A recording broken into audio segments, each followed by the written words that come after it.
El Senado de Alicante Plaza. Hay varias quinielas para ver quién va a ser el próximo papa. Hay varias apuestas, ¿no? Solo falta que las casas de apuestas, ¿no?, también entren en escena, ¿no?, y empiecen a poner cuál es su favorito, ¿no?, y que la gente apueste. Y veremos qué rumbo toma la Iglesia Católica, ¿no? Veremos si es continuista con la línea del Papa Francisco, si es un término medio, contentando a unos y a otros, o si es completamente rupturista y, por ende, conservadora. Aunque sí que es verdad que esto no se cansan tampoco de decirlo los cardenales, aunque hay diferencias, evidentemente, entre unas formas y otras, pero esa disputa, como también dijo Miguel Ángel Quintana Paz, entre católicos conservadores y católicos liberales, es una farsa.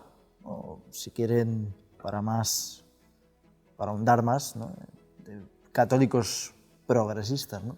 Porque al final ninguno se separa de la doctrina. El Papa Francisco, si uno leía sus encíclicas, no se separaba de lo que decía la doctrina de la Iglesia Católica, ¿no? Podían cambiar las formas, pero al final seguía compartiendo lo que decían el resto de pontífices. Y de hecho algunos han dicho pues, que ese papel que se le ha dado al Papa Francisco de rupturista por completo en ocasiones ha exagerado, ¿no? Y se pone el ejemplo del tema pues, de los homosexuales, ¿no? Al final, por mucho que haya dicho que hay que acoger, ¿no?, de que la Iglesia tiene que ser una Iglesia abierta, una Iglesia en salida, ¿no?, utilizaba mucho esa expresión, con las puertas abiertas, al final no se planteó en ningún momento el cambio de lo que pone en la doctrina de la Iglesia, que es que los actos homosexuales, por ejemplo, son perversos, ¿no?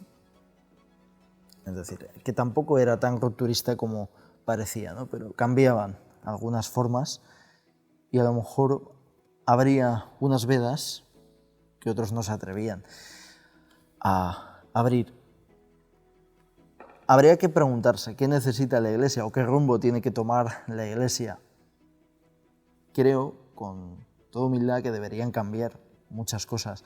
Deberían cambiar muchas cosas para empezar, porque al final la Iglesia pues escribió un artículo, fue coautor sobre la Iglesia Católica, sobre la importancia que tenía el marketing en la Iglesia Católica, el economista Leopoldo Abadía, ¿no? Y hablaba de cómo la Iglesia ha perdurado 2000 años con uno de los mejores marketings de la historia.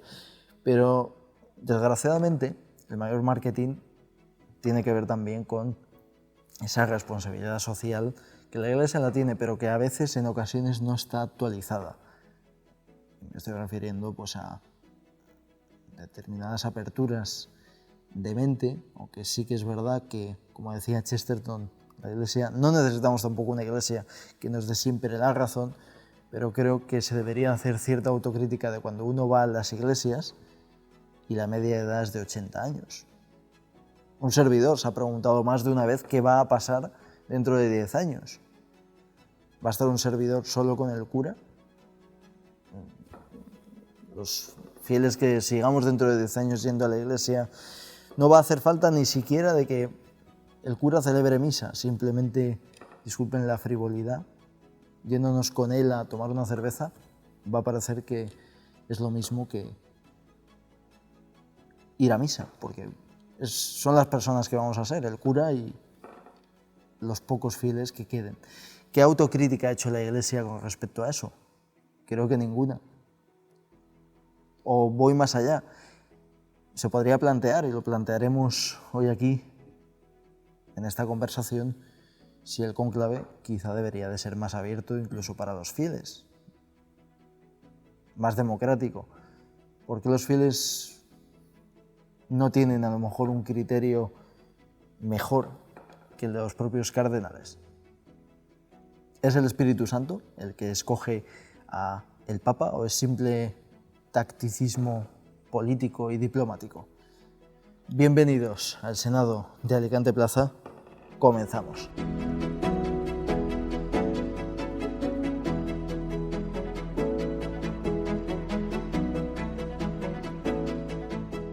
nos vamos como siempre a nuestra librería de cabecera, Pynchon & Co, y traemos un libro interesante para entender lo que es el cónclave. La cita que va a tener lugar el próximo 7 de mayo y que esa fumata blanca, veremos lo que tarda en salir, pues dirá o avisará de que hay nuevo pontífice y veremos quién será. Y para entender este mecanismo de la Iglesia Católica, el de cónclave, es recomendable el libro de Eric Fratini con el mismo título, Cónclave. Y precisamente en este libro aborda cómo será la Iglesia después de Francisco.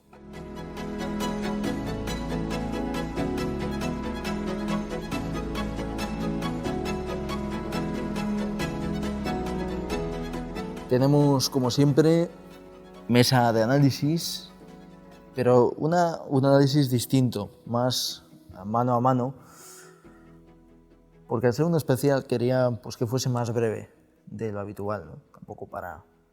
Sabemos que vivimos en la era de la atención, ¿no? Y para hablar de este tema del cónclave, para formular las preguntas que he planteado, pues me acompaña Millán Requena, profesor de Derecho Internacional en la Universidad de Alicante. ¿Qué tal, amigo? ¿Cómo estás? Encantado, Jorge, de estar aquí otra vez y encantado además que me hayas invitado a hablar de este tema que, bueno, pues lo he ido siguiendo pues casi durante todo mi periplo como profesor universitario.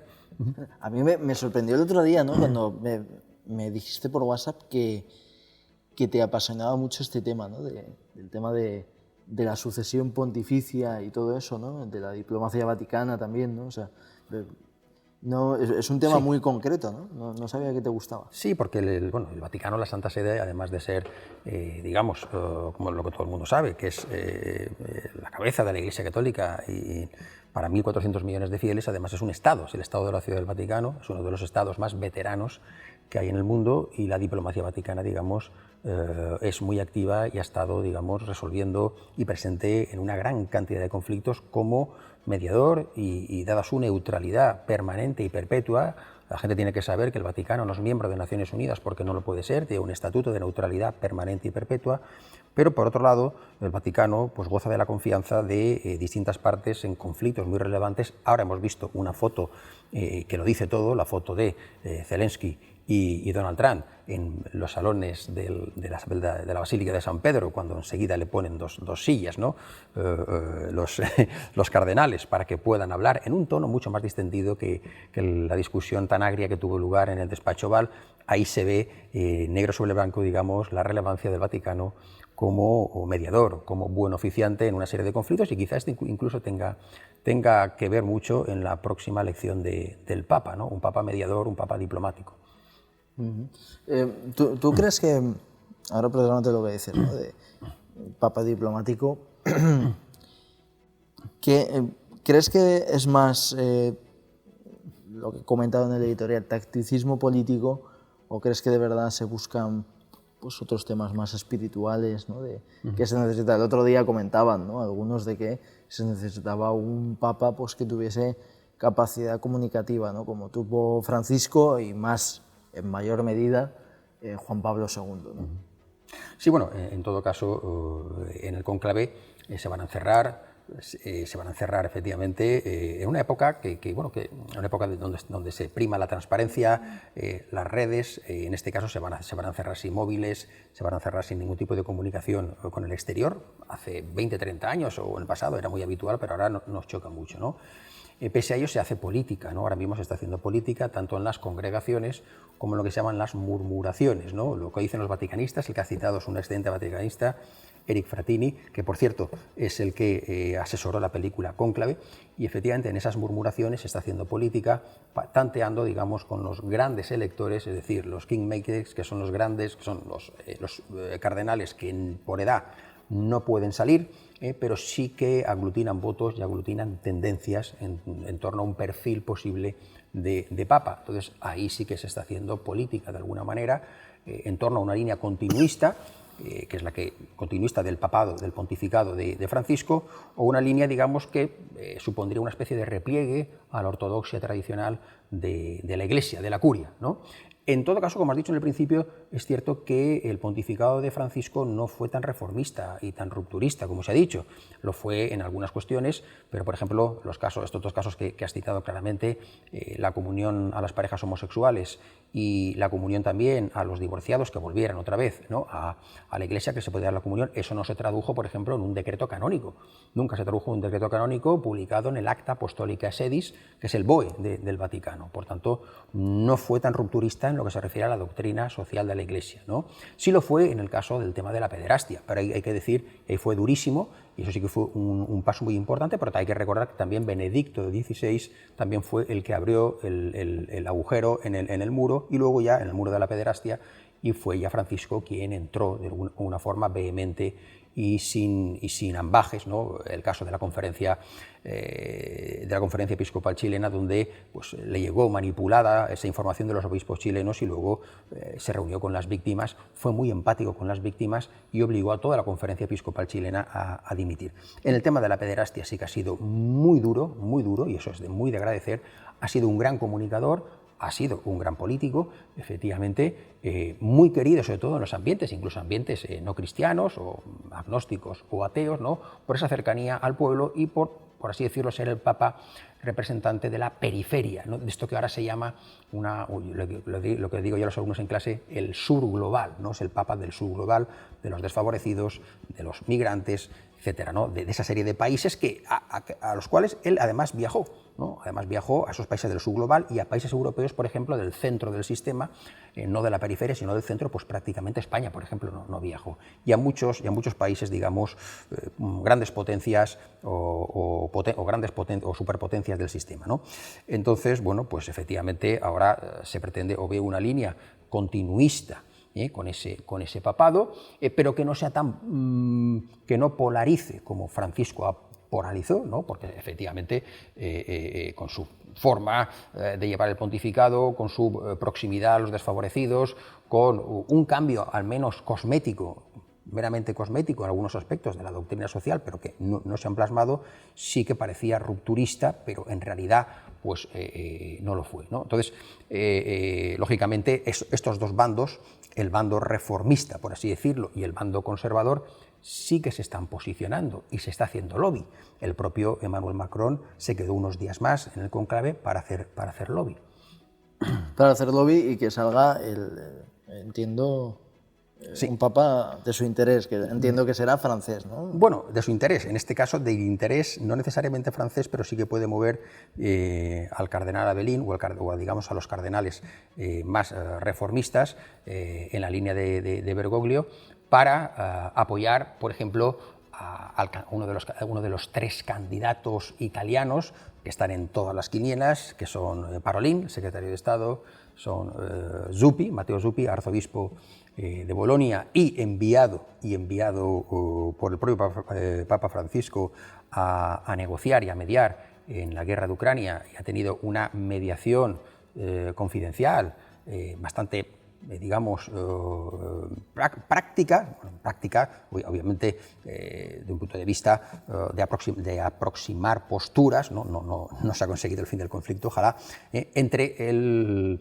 patriarca Kirill, muy cercano a Vladimir Putin, y también y Zelensky. Por tanto, esa mediación la ha llevado Zuppi, Matteo Zuppi, que es uno de los papables, y creo que es por el que apuesta Macron. El tercer italiano, Pier Battista Pizzaballa, que es el otro de los candidatos, que es el obispo de Tierra Santa, ¿no?, que también ha sido muy activo en la crisis entre Israel y Palestina, el conflicto israelo-palestino, ¿no?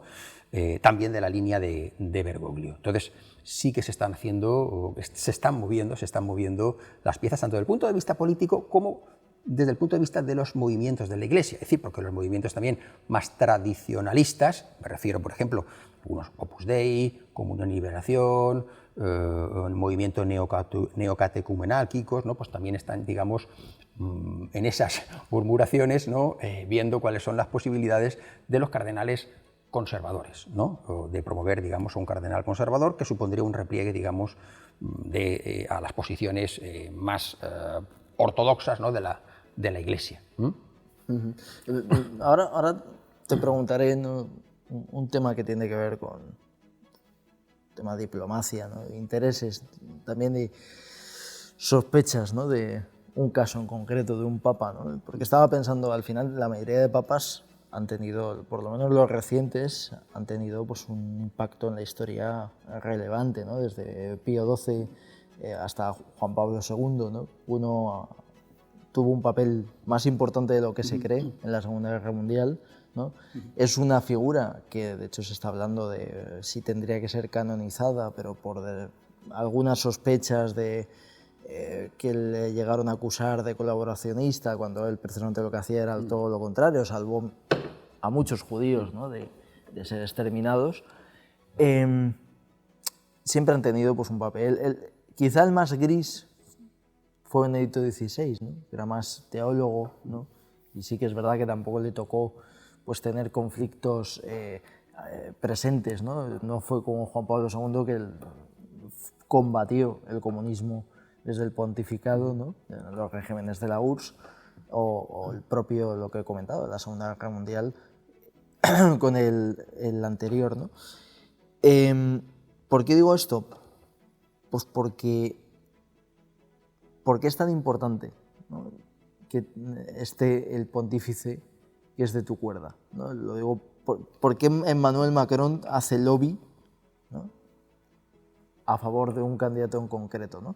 Parece una pregunta absurda, ¿no?, pero a veces no somos conscientes de la importancia que tiene el papel del Papa, ¿no? De hecho, el otro día murió el Papa Francisco y todas las rotativas se pusieron a trabajar en la información sobre la muerte, o Carlos Alsina, por ejemplo, o la SER mismamente, ¿no?, con Antje Barceló, canceló todo el programa que tenía y se pusieron a hacer un especial sobre la muerte del Papa, ¿no? Es decir, ¿es tan importante la figura del Papa como para que te compense hacer lobby y ese interés que tienen algunos? Algunos dicen que Donald Trump también aprovechó esa visita para hacer lobby de su parte. Sí, desde luego el Papa ya no solo es un referente espiritual para 1.400 millones de católicos, sino también para los cristianos no católicos y para el mundo en general. Efectivamente es una autoridad desde el punto de vista moral. El Vaticano ejerce un poder muy importante, que es un poder blando, un poder soft, un poder de persuasión, tan importante como el poder de las armas, ¿no? Esta frase que decía Joseph Stalin en la Segunda Guerra Mundial, ¿cuántas divisiones acorazadas tiene el Papa?, ¿no? Bueno, pues el Papa no tiene ninguna, pero tiene un gran poder de influencia. Lo hizo Pío XII, efectivamente, que tuvo una posición, digamos, de no confrontación directa con el régimen nazi, pero eso estaba, digamos, orientado claramente a salvar el mayor número de judíos. Obviamente, a que efectivamente los nazis no pudieran entrar, lo podían haber hecho perfectamente en el Vaticano, ¿no? Bien, también lo tuvo con Mussolini previamente, cuando se llegó a un acuerdo con los famosos pactos lateranenses, ¿no? Mussolini no era católico, pero consiguió, a través de los acuerdos de Letrán, darle una base física a lo que eran los estados pontificios. Y por supuesto el caso de Juan Pablo II, que formó un tridente con Margaret Thatcher, Ronald Reagan, contra el comunismo, ¿no?, la elección de un papa polaco y aquellos tejemanejes en los años 80 con la banca ambrosiana y el dinero que se desviaba al sindicato anticomunista de Solidaridad, ¿no?, del ex Varesa, íntimo de Juan Pablo II, incluso con problemas gordos, ¿no?, de desviación de dinero. La banca, parecía que la camorra napolitana y la mafia siciliana también lavaba dinero en ese banco del Vaticano. Hubo hasta un cardenal norteamericano, qué casualidad, Marcinkus, que fue juzgado y condenado por ello. Por tanto, yo creo que no fue tampoco fruto estricto de la casualidad que Juan Pablo II fuera elegido, aunque fue una gran sorpresa, una auténtica sorpresa. Entonces, efectivamente, tanto desde el punto de vista religioso, ¿no?, los distintos movimientos que hay en la Iglesia, que generan poder, evidentemente, y por otro lado, los distintos actores internacionales pues quieren un papa que marque sus tendencias. Por ejemplo, en el caso de Bergoglio, del Papa Francisco, fue clave esas dos encíclicas, la de Fratelli Tutti, Fratelli Tutti lo que hace es poner de relieve el tema de la inmigración y de los refugiados, ¿no? y del drama del Mediterráneo, efectivamente, de las embarcaciones que mueren, que se hunden, ¿no? y de la idea de la Europa fortaleza, que era la Europa que es una idea que defienden determinados partidos, ¿no? de la extrema derecha en Europa y en concreto en Italia, ¿no? Entonces, esa encíclica fue un posicionamiento muy taxativo en contra de la Europa fortaleza, y también la otra gran encíclica, la de Laudatio Si, ¿no? Esta pues, pone de relieve, digamos, la importancia del planeta y la sostenibilidad ambiental del planeta y la lucha contra el cambio climático, y esto es un aldabonazo contra los negacionistas del cambio climático, incluso contra los retardatarios, es decir, aquellos que dicen que sí, que hay cambio climático, pero que bueno, hay otros menesteres a los que hacer frente antes del cambio climático. De hecho, esta encíclica, Laudatio Si, digamos, es uno de los documentos, quizás el documento político, digo político, a pesar de ser una encíclica, político más importante de todo su pontificado, en tanto que supuso un aldabonazo a dos documentos jurídico-políticos como son la Agenda 2030 y el Acuerdo de París contra el cambio climático. Son del mismo año y desde luego le supuso, digamos, un impulso muy importante de carácter político a esos dos documentos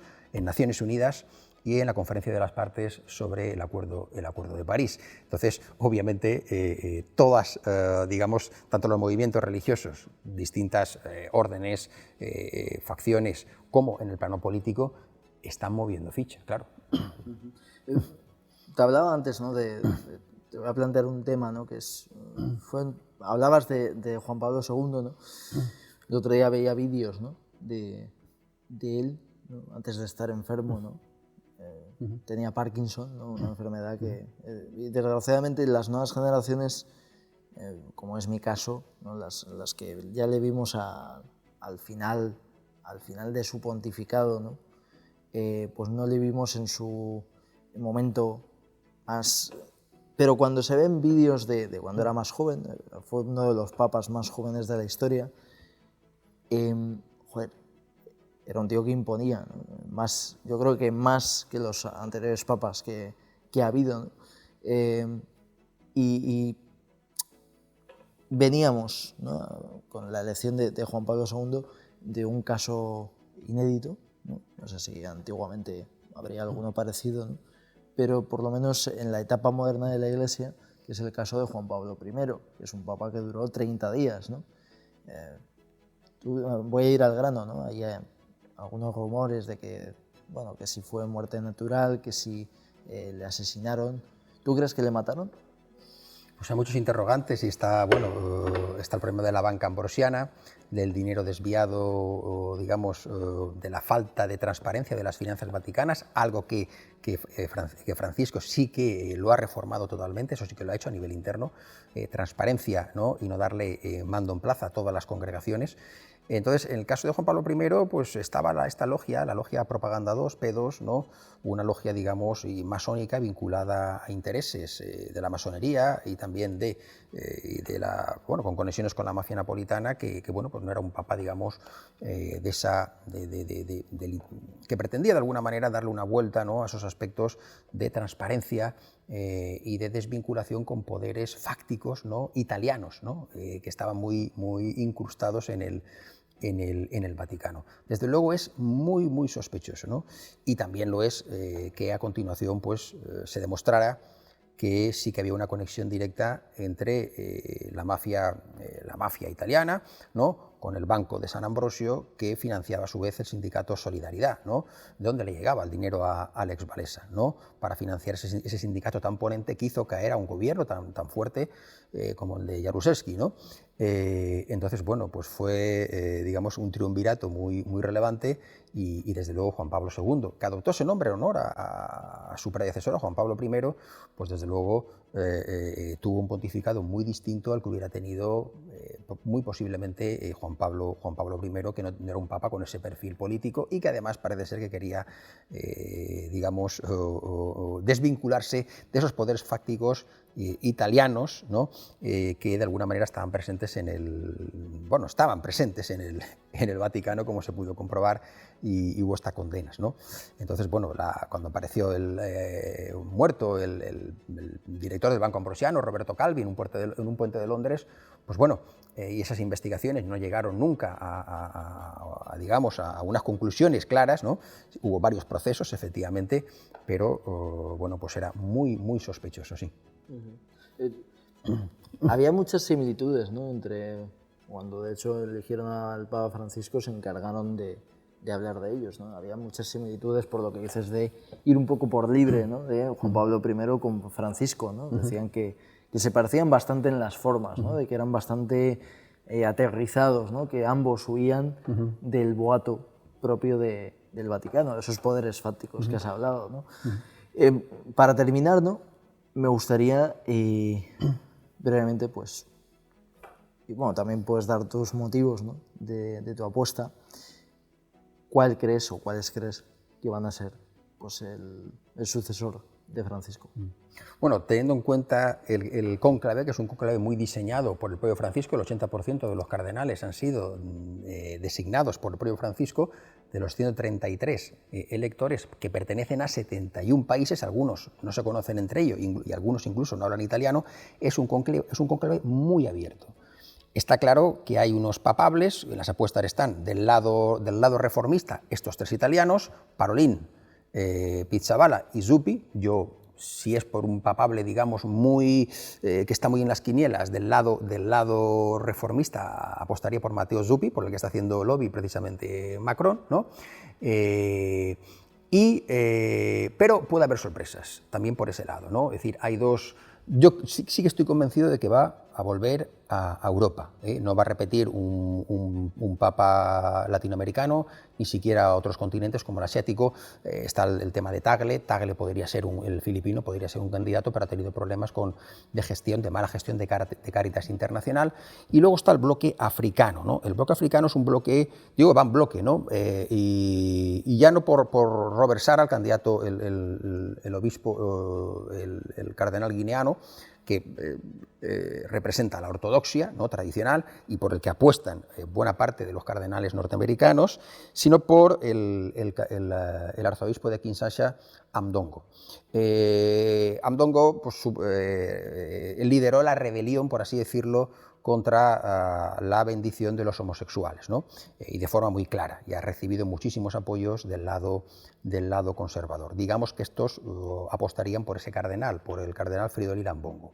En todo caso, yo creo que va a volver a Europa, y hay dos tapados, desde mi punto de vista. Uno es el arzobispo de Estocolmo, Anders Arborelius, carmelita de infancia luterana, pero convertido al catolicismo, un hombre muy culto, y seguiría la línea de Francisco, pero, digamos, más centrista, digamos, no confrontaría tanto con el lado reformista. Y una sorpresa podría ser, más sorpresa aún, que podría darse, creo yo, es el cardenal portugués, Tolentino de Mendoza, José Tolentino de Mendoza, que no está saliendo mucho en las quinielas, pero tiene un gran predicamento. Digamos, es el responsable de la Biblioteca Vaticana, un hombre muy culto, poeta, que ha tenido una infancia en África, porque fue obispo en Angola, y desde luego no cae mal en la curia. Hay que tener, es decir, el problema de Francisco ha sido la curia, que ha sido un enorme contrapeso, y es un hombre, digamos, que sería bien visto por la curia. Por tanto, digamos, gran sorpresa José Tolentino de Mendoza, sorpresa menor Arborelius. Para terminar, ¿no? ahora sí, brevemente, ¿cómo verías, ¿no? que se estaba hablando un poco de la participación de los fieles en la propia elección del Papa, ¿no? ¿Crees que eso sería posible en un futuro? ¿O es una locura, ¿no? Plantearlo? Bueno, a mí el sistema de elección del cónclave me parece un sistema muy bueno, diseñado durante 2000 años, porque requiere un consenso, requiere 2/3, de los 133 son unos 90, creo que son 90 cardenales, 2/3 de los votos. Por tanto, un gran consenso entre, digamos, pues, las personas que a su vez han sido elegidas previamente, es cierto, por el Papa, pero lógicamente el propio diseño del Vaticano, donde hay un poder absoluto, que es el poder del Papa, que concentra todos los poderes, el legislativo, el ejecutivo y también la cúspide del judicial, la propia naturaleza de la Santa Sede hace que esa cuestión pues, sea, desde mi punto de vista, absolutamente inviable. Y yo, la elección del conclave, la verdad es que la veo dentro de los parámetros de la Iglesia, pues dentro de los parámetros de la Iglesia Católica, lógicamente bastante buena, bastante decir, y que esto se hubiera diseñado desde hace prácticamente 2000 años o 1600 años, pues me parece algo bastante moderno, ¿no? Por así decirlo, ¿no? Que se requieran esas amplísimas mayorías, ¿no? No una mayoría simple, sino una mayoría cualificada, lo cual hace que pues, sea un candidato conservador o un candidato, digamos, reformista o rupturista, entre comillas, pues requiera, digamos, tener votos de ambos lados. Me parece un buen sistema. Pues Millán, ha sido un placer, gracias por estar aquí. Muchas gracias a ti y bueno, que los ilumine en todo caso el Espíritu Santo. Totalmente, que así sea, ¿no? Lo que sea lo que Dios quiera. Lo que sea lo que Dios quiera. Totalmente. Un gran abrazo. Igualmente. Gracias a ustedes por escucharnos. Sean buenos, sean felices y, bueno, paz con Dios y que el Espíritu Santo también les acompañe, ¿no?